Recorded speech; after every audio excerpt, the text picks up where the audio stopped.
Poppin' Tea Squad? It's me, Keisha, and I'm here with this week's All Tea, All Shade Love and Hip Hop Atlanta Season 6, Episode 2 review.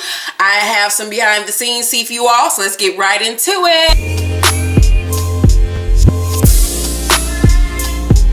Okay, so the first story I have is that you already may have noticed that the Love and Hip Hop franchise has been doing a lot of crossovers. We've seen it where Rich has gone over to Love and Hip Hop Hollywood. We've seen it where Moniece has come to Love and Hip Hop New York. Well, the next crossover will be Cisco apparently going over to the Love and Hip Hop Hollywood franchise because he and Tierra Marie will have a storyline. Just let that marinate in your soul. We will be seeing a lot more of these crossovers because this is something that Mona has been wanting to do. So we'll be seeing these franchises crisscross over each other a lot in the upcoming seasons. So let's get right into tonight's episode because it was lit and I got a lot on my spirit. We pick up on this episode exactly where we left off last week with Joseline sitting with that bird skin rug on her back. It looked like that goddamn bird from The Revenant was just resting on her shoulders. So she's sitting there confronting Stevie J about denying their baby and not helping her throughout her pregnancy. He doesn't remember denying it. We all do, nigga. I mean, we follow you on social media. She's mad because they were together for almost 6 years and he act like they never exist. I'm like, well, that's what motherfuckers do when you break up, Joseline. Where have you been? Before I even get into the rest of this whole storyline with Joseline and Stevie J, my thing is with Joseline, you act like you ain't know who this nigga was. You act like you don't know the fact that this nigga got like 6, 7 more kids with like 7 different other bitches and that he ain't shit. This is what this nigga do. Look how he treated Mimi. So you don't think that shit was gonna come back around on you? Poor little thing. Poor little tink. She said she only served him so he could start coming around. She invites him to the baby shower and says she'll get rid of the paperwork if he agrees to take the paternity test. She starts crying and says it is not easy being pregnant by herself and him denying their baby. Now, this whole storyline is true. This is not no fake shit just for the cameras. Them motherfuckers was really going through it. And it does suck to be pregnant by yourself and not having the father around to help you, especially when that motherfucker know that the baby is yours. And we all knew that baby was gonna be Stevie J's, and he knew that the damn baby was gonna be his too. He was just mad because that bitch left him and didn't come running back to him like he normally does. He was being the old trifling ain't shit ass nigga, but I don't know what the fuck she expected from him because he showed her who he was from the beginning. But he was wrong as fuck for denying that baby. When she gets older, she's gonna look back and see this shit. It won't be erased, it will be in history, and that's fucked up, and that's the cross he'll have to bear, knowing that he did that to not only Joseline but their baby. Joseline says she would never lie about who the father of her baby is. He tells her not to cry, so she won't upset the baby. He realizes now, being in her face, how much he's hurt her, and she tells him that she's moving back to Miami and as soon as she has the baby. He used to tell her, you ain't going nowhere, you're gonna be right here with me. And she tells him, I don't really trust you to really be in the baby's life like you say you will be. He agrees at that point to take the paternity test, and as he's leaving, if you paid attention, Joseline was sitting there trying her hardest not to smile. She was sitting there like, it worked. I got that nigga. All I had to do was threaten to leave, and this motherfucker is all in. I was like, bitch, I see you. So Jasmine, Cake's baby mama, don't believe the hype. The tea on that is that there will be a huge twist revolving this whole thing around this whole thing with Kirk being this girl baby's father. He is not going to be the father. I'm telling y'all, he's not going to be the father. I don't know if he fucked her for real or whatnot, but it's going to be a huge twist with this. But I'm telling you, he's not the father, and it's some shit going on with this whole thing. I haven't figured it out yet, but what I heard on the gossip blogs, that there will be a big, huge twist to this whole story. So Jasmine says she met Kirk while dancing in the strip club, because that's what most of these bitches meet niggas nowadays. She says while she was in a relationship with her boyfriend Rod, who was in jail at the time, she says Kirk is the father of her 4-month-old son, Cannon. Cute name. She says Kirk agreed to help her out financially, but she made the stupid mistake of telling Jock and the rest of them at the masquerade party. Since then, she's been avoiding her boyfriend Rod, who's been helping her take care of the baby. She goes to Rod's apartment and she's there to explain to him what happened at the masquerade ball. And we finally get to see Rod. Rod looks like somewhat of a sexy dragon. He reminds me of a sexy dragon. He reminds me of Gator Tales. If y'all remember that show from when we was kids, Gator Tales. I went to Gator Tales when I was a kid, sat in the audience. It was wonderful. But anyway, he's cute. But I didn't like his dark beiging beard. And like I said, he has kind of like a dragony nose, and his teeth could be better. But it was something about it was like he was fine from here down. Let's just say that he was fine from the neck down. His body was right. He was fit. I like his bald head. He looks like a thug. I'll bend it over and let him see what I'm working with. He can get it on a nice night out. He can get it on a full moon. I see the potential.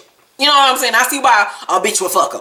Find out that Rod is in the music business, and he helped out with Jock's career in the beginning. He and Jasmine have been on and off for 5 years. They fell off while he was locked up for money laundering. So that's a nigga you can't keep your purse around.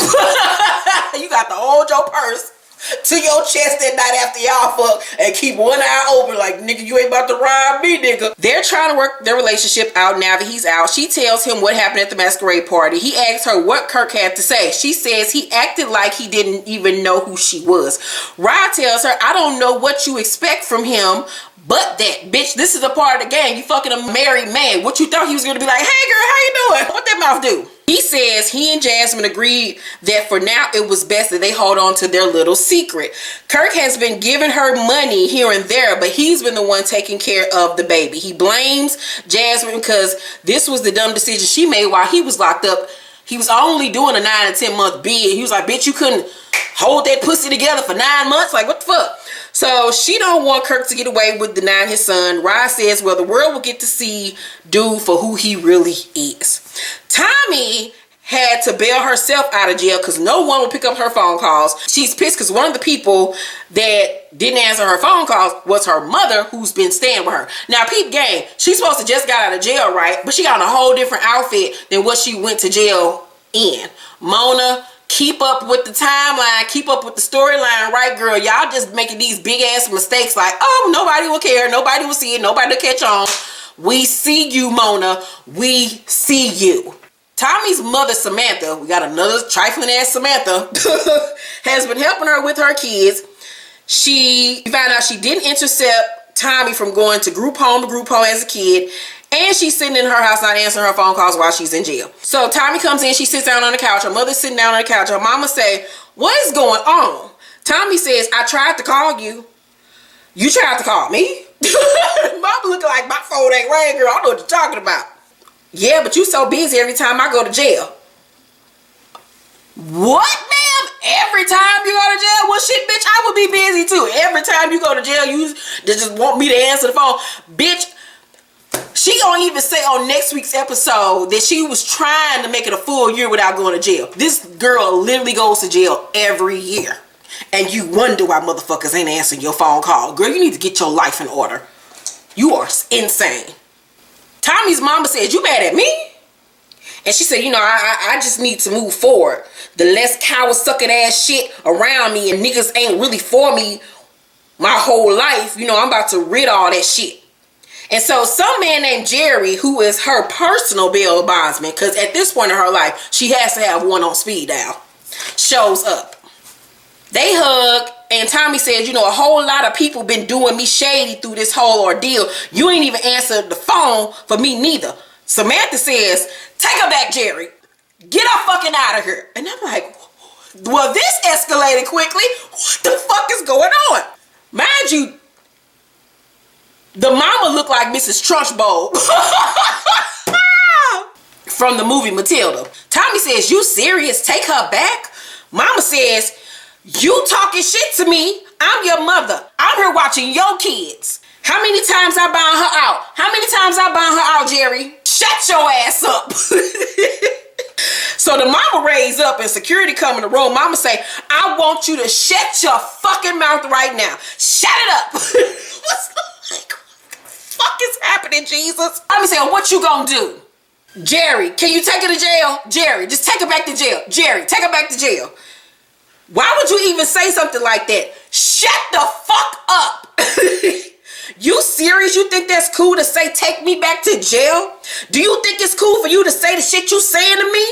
And then Tommie go into her crazy face. She say, What the fuck did I say to you? I ain't said nothing but the motherfucking truth. Mama says, I don't care nothing about that ugly ass face you making, bitch. Like, what? Tommie didn't take off her shoes because Mama got her fucked up. She says, Mama, you gonna keep trying me. Mama says, leap, bitch. I'm your fucking mother, bitch. Tommie say, bitch, you ain't never been there. Tommie says she's been taking care of herself since she was 15 years old while her mama chased the next get rich quick scheme. Mama says she's leaving. She don't want to have shit else to do with her. And I'm just sitting there like, even a Yana can't fix their life. Like, what in the hell did I just watch? They argued with each other like two bitches off the street. Like, they were not mother and daughter at all. It's sad because now we see why Tommie is the way that she is because of her upbringing, her going from group home to group home, not having a mother figure, raising herself, strangers raising her, you know, growing up in the streets. She had a fucked up life, and then seeing her own mother who would sit there and call her a bitch and call out her name and tell her to go back to jail. It's just terrible to see how this girl life was fucked up from day one. And now we see why there's so much hate and anger and sadness inside of that woman because Tommie is truly broken, and it's sad to see. And I pray that this girl gets help. She does not need to be on reality television to be exploited. She needs to be seeking help. So instead of exploiting her storyline, Mona, you need to be having this girl on the show in counseling every episode so she can get her life in order, not just for herself, but for her two daughters who are seeing their mother and grandmother talk to each other like they don't even know each other. So what do you think now is going to happen to Tommie's children? They're going to grow up and talk to her the same damn way, and the cycle will fucking continue. And then they're seeing their mama going in and out of jail. Their life is already fucked up. Their whole family needs blessing and love and just therapy and help in Jesus. So I'm praying for them because it's a sad thing to watch. And it was funny to watch, but it wasn't funny because this is real life in that situation. When nothing made up or cute or funny about this shit. And it was sad to see black women and a black mother and daughter go at each other like that on national television. It was just sad to see. We switched to Momma Dee. And Momma Dee is in the middle of the street dressed in a sequin jumpsuit performing in that order, in that order, in that order, in that order. Want my order, take my order. And I'm like, this is not happening, Jesus. This woman literally is in the middle of the streets performing. Like a street performer. And I'm like, what in the hell is happening? Ernest apparently booked her event, which was a Soul Train line in the middle of the street. So now you can classify being a street performer as a book performance. Momma Dee though, she got her hair and her makeup together. Like finally she got that hair done and her makeup was together. It took her 6 seasons, but she finally pulled it off. Momma Dee still mad because Ernest ain't got no money. She feels he helps his mother more than her. He says that he got health problems. That's why, you know, he ain't been able to bring in the big bucks. Momma Dee says, yo mama don't fuck you like I do, Ernest. And if she do, I want a threesome.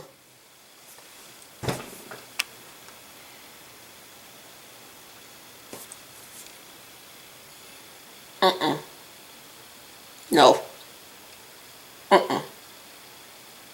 I'm not going to even receive that. I'm not going to even let that marinate in my soul. No. I know I didn't hear that. I know I didn't witness it. I know I didn't see it. I know Mona didn't even record that shit. That was fake. That was a figment of my imagination. That was a nightmare on screen. Cause no way in hell that this damn old ass woman said she wanted to fuck her husband and his mama at the same damn time. I just could not. I could not. I will not. I won't. Nope. Won't even talk about it. So Ernest knows that she's threatened by his mother. That's why he hasn't told her that his mama is moving back to the ATL. He then relays this information to Momma Dee and she is pissed. Joseline and Melissa go to a venue to search for where she's going to have her baby shower. She tells Melissa that she met up with Stevie J and that after their meeting, he invited her over to his house so they could talk. She went over, but she says they did not fuck. She says while he was asleep, she went through his things and stole a pair of his dirty underwear so she can use that as DNA so she can get the DNA test done to prove that he's the father because she does not trust that he will do it on his own. TMI, too much motherfucking information. If you got to go that far, you need to realize then that you made a mistake with who you lay down with to make your baby daddy. Carly meets with Jasmine so she can get the tea on the situation with her and Kirk. Jack meets with Rod so he can find out the truth. So Jasmine tells Carly that she met Kirk in a strip club. She said she told him she was dealing with somebody. He said, I got a wife, so I mean, what's the problem? I guess none. They used to go out with his friends apparently, and she's met his family members. She said he even brought his and Rashida's youngest son Carter around her. Rod tells Jock that Jasmine has been straight up with him from the beginning, but that Kirk has been running game on her since day one. Carly tells Jasmine that Rod is a scammer and scammed Mimi in the past, and Jasmine is like, what? Like, no he didn't. No he didn't. And I mean, that ain't got nothing to do with what we talking about right now. I don't even want to talk about that. Carly wants receipts then. Jasmine shows Carly texts. Carly asks you the number because she knows Kirk's number. She says, this ain't his number. This is a whole other phone that he has that Rashida knows nothing about. Carly pass out. Rod tells Jock that Kirk told Jasmine to move into their building so it'll be easier for him to see her and the baby. Jasmine tells Carly that he let her use a car. Rod shows Jock pictures of Kirk holding the baby. Jasmine shows Carly a video of Kirk holding the baby and her saying, look at your daddy. Jasmine says he told her that he loved her as well. So Momma Dee and Scrappy are at a clothing store as Momma Dee shops. She tells him all about Ernest's mama moving to the ATL and undermining their relationship. And Scrappy like, ain't that the pot calling the kettle black? The same thing you do to me in my relationship. So he tells his mother that he's been living in a hotel because him and the Bam ain't speaking. She don't trust him. Momma Dee don't want him to mess this all up because she just accepted the Bam in her hoofs. He says he ain't ready to get married no more. Momma Dee suggests they all sit down and have dinner so they can all discuss their issues. Tommie hasn't talked to her mom since she put her out, but needs some encouragement. So she goes to see KK and her stuffed dog. I thought we gotten rid of her. Tommie tells KK she was locked up behind Joseline, her mom not answering her phone calls. Tommie feels her mom doesn't know how to love because her grandmother had like 1,000 kids, and maybe her mother felt lost in the shuffle and like she didn't get any love and affection from her own mother. KK tells Tommie that her mother is trapped in alcoholism and she can't help someone basically that can't help themselves. KK can't visit Scrap because she's a felon and Tommie can't either. So Tommie and Scrap have broken up, but she still wants revenge on Carly for trying to take him from her last season. Momma Dee, Ernest, and his mother meet for dinner. This sweet old lady come in. She just the cutest little thing. And Momma Dee tells her that she has issues with her calling Ernest so much. His mom says if he has something to do, he'll let me know. Scrappy then walks in and Momma Dee said, no, he doesn't. He pushed you first. Scrappy didn't invite the Bam because it's just too tumultuous between them. Ernest's mom tells Scrappy that Momma Dee is accusing her of overstepping her boundaries. Momma Dee says to Ernest, I heard you on speakerphone tell your mama I can't stand Dee. And as a mother, you should have told your son that that's your wife. Ernest's mama says, no, you don't tell me what to tell my son. I was like, oh, okay, mama. So Momma Dee says, well, with that being said, I bought you a gift. And she pull out a diaper, a onesie, and a pacifier and basically tell him, bitch, since you want to baby him, you have his ass. And she leaves. Rashida meets with Carly to find out what's going on with this whole situation with Kirk. She really is hesitant on meeting Carly because you know her and Carly have been iffy in the past and she don't really fuck with Carly to that extent. Rashida tells Carly, you know, he told me he don't even know that girl. Carly says, at all? Like, that's really what he told you. Carly tells her what the girl said, including her living in the same building as them, meeting Carter, and meeting his family. Now, mind you, the whole time she's telling her the story, Rashida just sitting there with like this somber, kind of like blank expression on her face. No tears, not really emotional. She just kind of like lost and ambiguous. Carly is more emotional than Rashida at first. She's crying and stuff like that, and then Rashida starts to cry and Rashida says, I ain't even want to meet with you because I thought you was gonna be on some bullshit. And then Carly says this key sentence that brings it all back home for me once again, that this storyline is some bullshit. She says, I hope and I pray to God that this bitch is on some scam shit. This is not the first time or the second time. This is like the third or fourth time we've heard the word scam with this whole storyline. It ain't true. The baby ain't gonna be his. Now, whether or not he fucked her, I guess we'll find that out in the season. But as far as his baby being his, It ain't true. And like I said, Kirk and Rashida are still together, which lets me know I don't think that he ever fucked this girl. I think they all sat together and came up with this damn storyline for this damn season. The baby's not going to be his. I just don't believe it. .com.org. At their condo, Rashida's making dinner for her and Kirk. They sit down. She tells him that she met with Carly and reminds him that he said he didn't know Jasmine. She tells him Carly met with Jasmine, and she tells him about the video and asks what the fuck is up. And the episode goes off. I give tonight's episode an A+. It was wonderful, honey. Let me know down below in the comment section what you thought about tonight's episode. What was your favorite part? What did you think about the shit with Tommie and her mama? What do you think about this Kirk and Rashida storyline? Do you think that it's true, or do you think that it's fake? Be on the lookout for my new novel, Cranes in the Sky, which will be dropping next month. It will be our Color Me Pink book club pick next month as well.